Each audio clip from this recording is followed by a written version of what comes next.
All right, so chapter 6, moving right along. In chapter 6, we're going to be talking about capacity management and how we can determine what is the right way to maximize our revenue and charging the right guest on the right day for the right price for the right room. There's a fourth one. The right room on the right day for the right price for the right guest. Okay. So we have three different stay controls. Anybody remember one of them?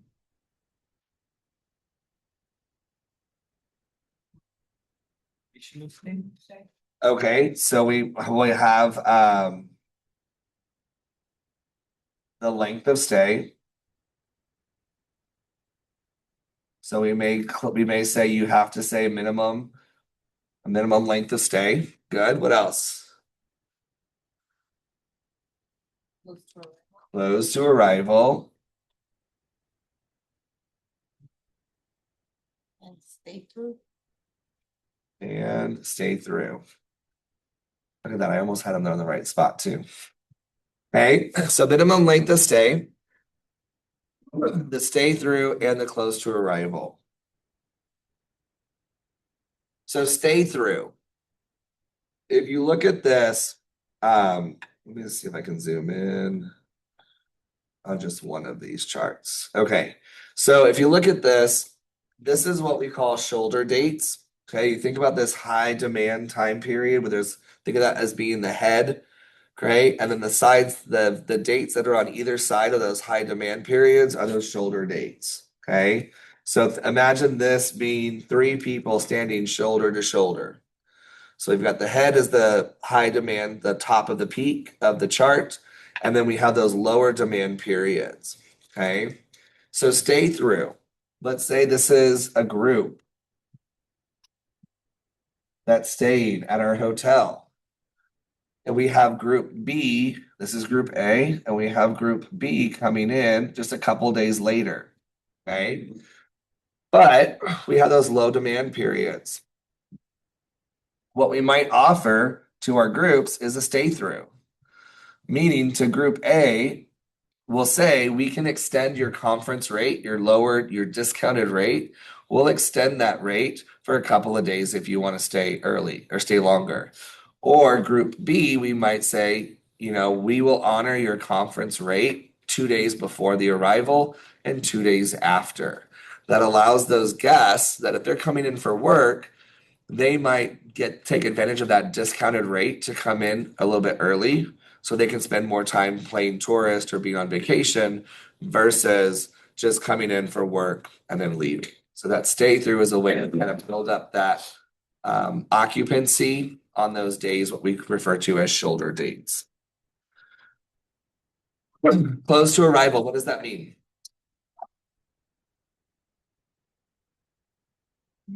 When set a time, but they arrive a little bit early. No, close to arrival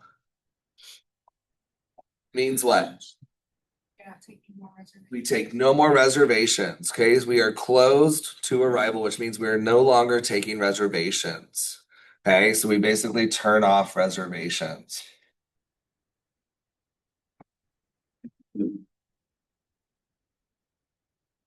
You're not taking any more.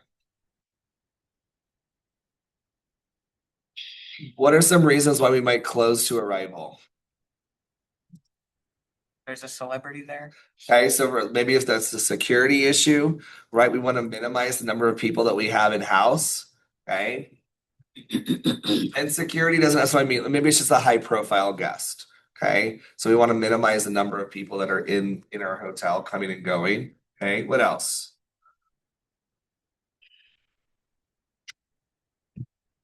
And what other reason why we might not take any more reservations?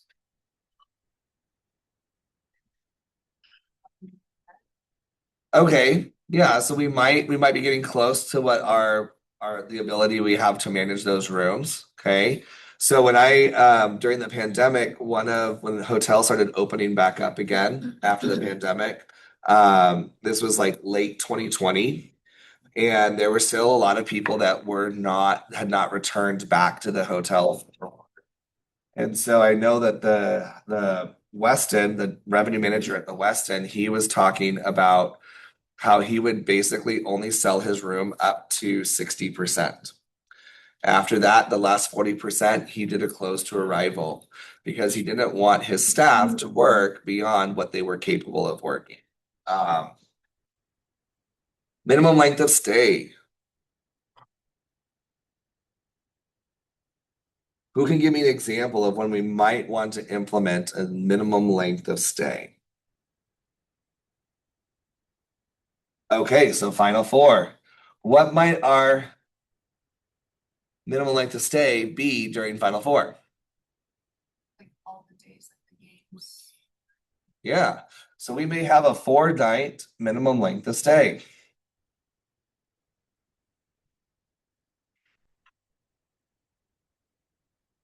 Because what we don't want to have happen, right? So let's say we have Friday, Saturday, Sunday, Monday. Oh, let's go back one day. Thursday, Friday, Saturday, Sunday. Okay.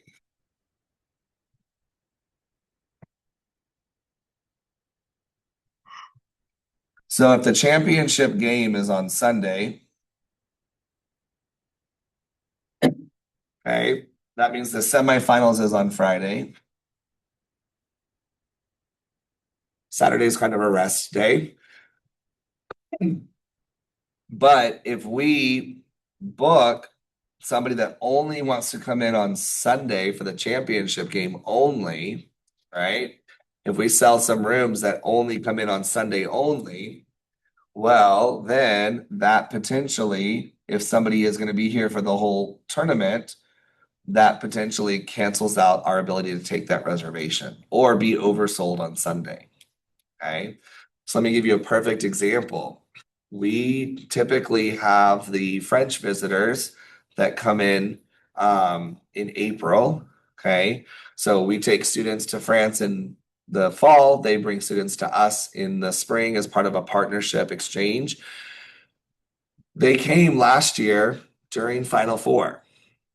And it wasn't until somebody asked me to help get hotel reservations, like a month or and a half out, that we realized it was during Final Four. So our normal hotel downtown, the French group is here for 10 days. So they were really excited.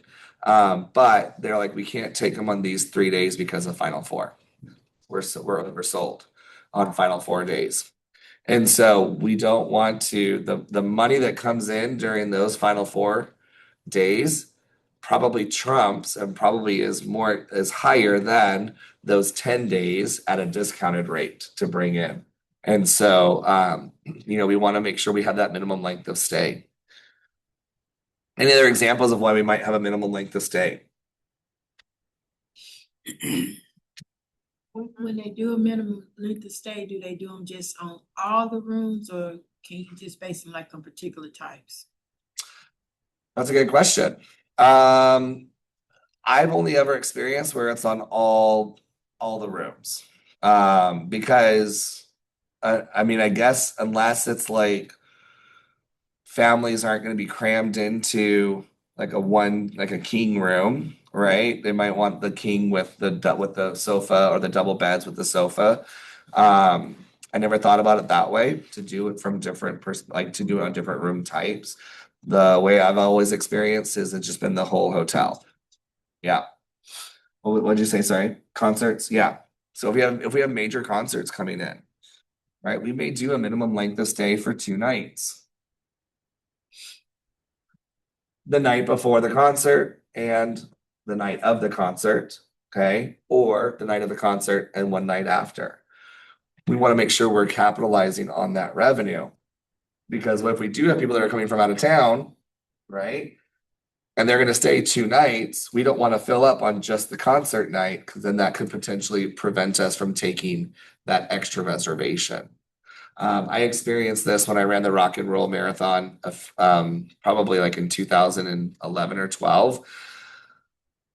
I decided I wanted to stay at the Hilton Palacio because it was right at the starting line back then. And so I called the hotel and they're like, well, we have a 2 night minimum. And I was like, I know, but I live in San Antonio. I don't want to spend 2 nights. I just want to spend the night before so I can get up and go run. And that was one of my first experiences as a guest running into that minimum length of stay. Seasonality also impacts minimum length of stay. If we're a resort, we may have a minimum length of stay of 4 nights during the summertime. Because if people are going to come for a vacation for 4 nights for a family vacation, we don't want somebody who is just coming in for 2 nights to potentially cause us to be oversold or sold out.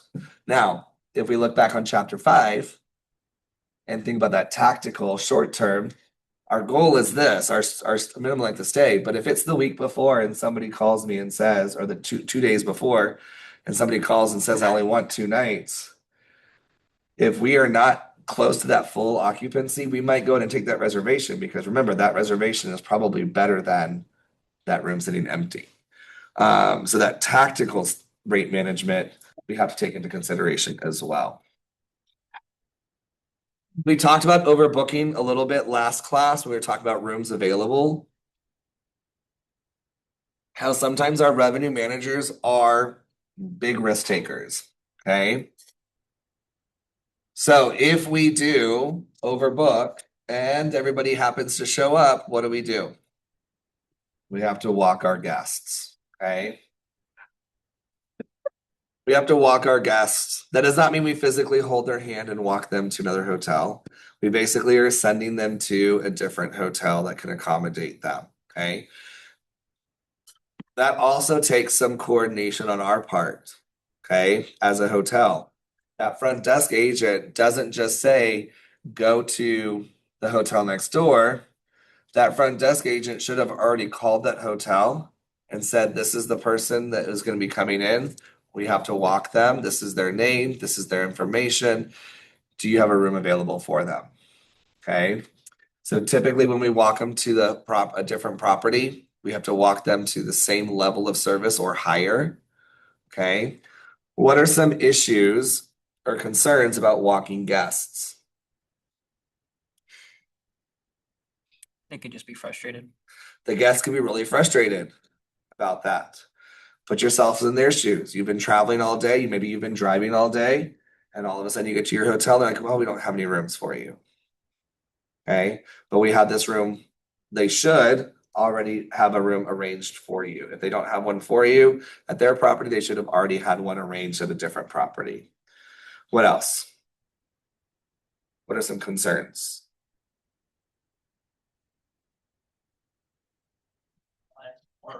It's a lot of extra work. It is. A lot of coordination. You have to organize transportation. Good.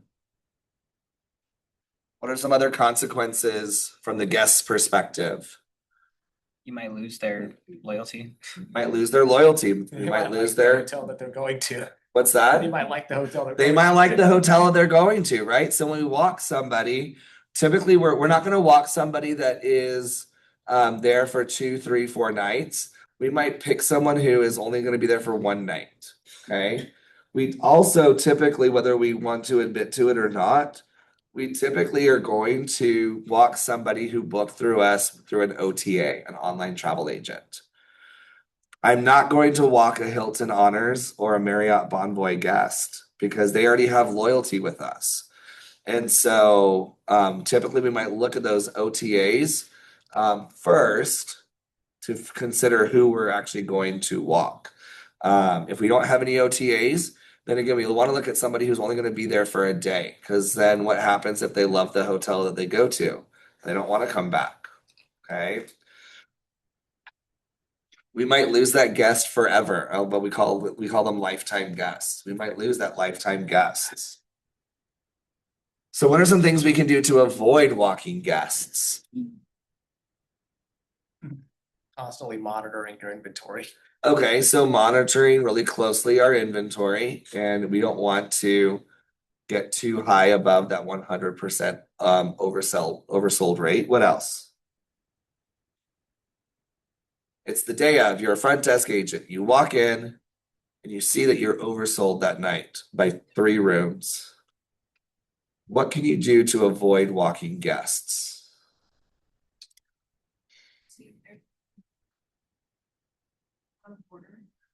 Okay, we can check our out of order rooms. What's the status of them? Is it really close to being returned back into inventory?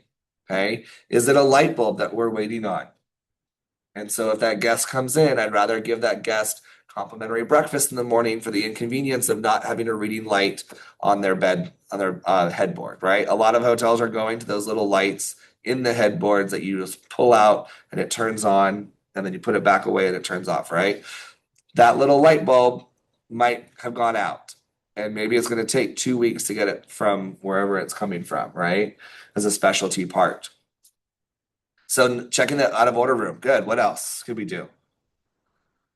We get the housekeeping report. These are the rooms that are dirty. What do we do? In the room, make it available. Either try to get the rooms cleaned. We may also go and actually physically inspect those rooms. If we get a housekeeping report and it says all these rooms are dirty, are we just going to trust that report? That report means those rooms are dirty? No, we want to go physically check those rooms. Because what happens if that housekeeper just forgot to flip a switch on their little tablet from dirty to clean?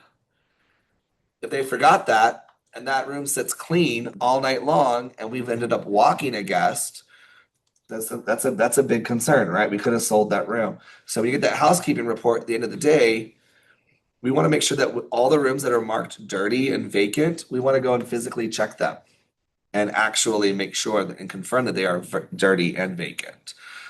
Because sometimes housekeeping doesn't get to every single room. Okay. Sometimes housekeeping is so overwhelmed that they're going to leave a couple extra rooms left over for the next day. They're going to hold them over to get done the next day, first thing in the morning. But we want to make sure that those rooms actually are vacant and dirty. So check that housekeeping report and actually confirm it. Okay.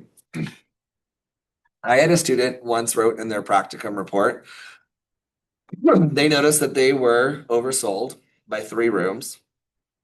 So they actually called all of the Marriott Diamond members. I think it was Diamond, whatever the Marriott Platinum, or I think it's Platinum. They called all the Marriott Platinum members that were on reservations. And they said, I'm just confirming, I'm so and so from this hotel. I'm just calling to confirm your reservation for tonight. Because Marriott Platinum members can cancel at any time without any consequences. Whereas the average person has to cancel 24 hours in advance, or you get charged the first night room and tax. And so Marriott Platinum, they could cancel up until 2 minutes before midnight and just say, hey, I'm not gonna make it, and with no consequences. Okay. And so she took on the initiative of calling those Marriott Platinum members, and they said, yes, we are all gonna, like, each one of them said, yes, I'm coming, I'm coming, I'm coming. They confirmed. She ended up walking 3 guests, and then 3 Marriott Platinum members did not show up. Right. So she took that initiative step. So even the extra work, like Chris mentioned, sometimes that extra work, you do that and it doesn't pay off. Right. So she went ahead and charged them the first night room and tax. Right. Chances are those people called Marriott Bonvoy, and with their platinum status probably got the charges reversed, which is unfortunate. But we do what we can to prevent that from happening. What about overstays? What do you do if Brianne, you walk down to the front desk and you're like, you know what? I'm loving San Antonio so much. I need one more day. Unfortunately, I'm so sorry. We are sold out for tonight. We don't have any rooms available. The average guest thinks that they own that hotel room until they are ready to check out. But in reality, we have a contract. On our contract, it says you check in on this date and you check out on this date. Okay. So how would you handle that situation? No, go home. or walking to another place if if you've already sold out. Okay, so we're sold out. Unfortunately, we have no more rooms to make reservations. You might assist them with a reservation at a different property. Maybe it's a property that your company also owns, right? So your company is still getting the revenue for that hotel. Okay, what else?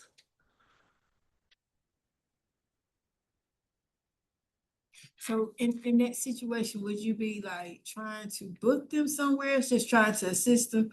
Cause I thought if we walk them, then we're responsible. Yeah, we wouldn't walk them because they Okay. don't have a reservation. We only walk people who have reservations. So we wouldn't be walking them to a different property. We Just would help. recommend them to a different property, okay? We may assist them. Maybe it's a sister property, and we might say, hey, you know what? I can help you make a reservation at this other property. Maybe it's right next door, okay? It might be a little risky if they are risk takers. You know, we might say we have until 4 o'clock for when check-in comes in. When check-in begins at by 6 o'clock, 7 o'clock. If people haven't come in, then I might release some rooms, right? But then again, we run into that situation that we might potentially oversell if we do have all of our people show up. One of the best things is to just consider um, offering them a assistance in finding a different property. And ideally, if it's within your own brand or within your own company. Okay.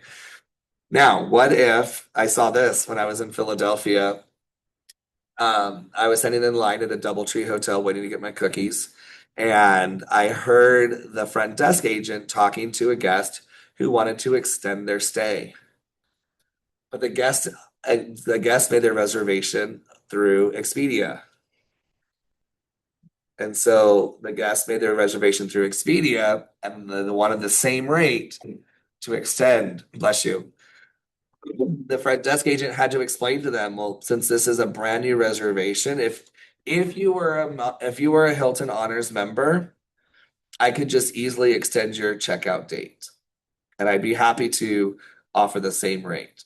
But unfortunately, because you book through an OTA, we'd have to can't like you have to basically make a brand new reservation, and this is the price of this new reservation. Okay. Now the guest actually ended up paying for the price, right? Because they were really happy with the hotel. They didn't want to leave. They wanted to stay one more day. But they ended up extending, right? But that front desk agent took that as an opportunity to explain to the guest, if you were a Hilton Honors member, this is what I could do for you. But because you book through Expedia, my hands are tied. But let's get you signed up for Hilton Honor so that way in the future you won't run into this issue again. Okay. So your homework is walking Mr. Walker. It's in chapter 6 in the back of the textbook. But I believe I also have posted it in Canvas as well. Let's take a look. So, Mr. Wong.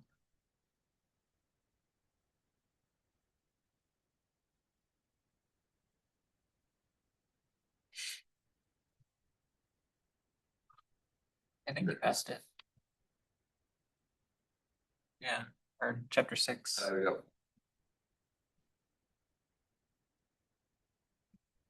Okay, so you're gonna read the case study in the textbook on page 94. Please remember to answer in complete sentences. Okay, you can either upload your answers in a Word document or you can copy and paste them into the text box. Okay. Any questions, comments, or concerns about that chapter 6 assignment?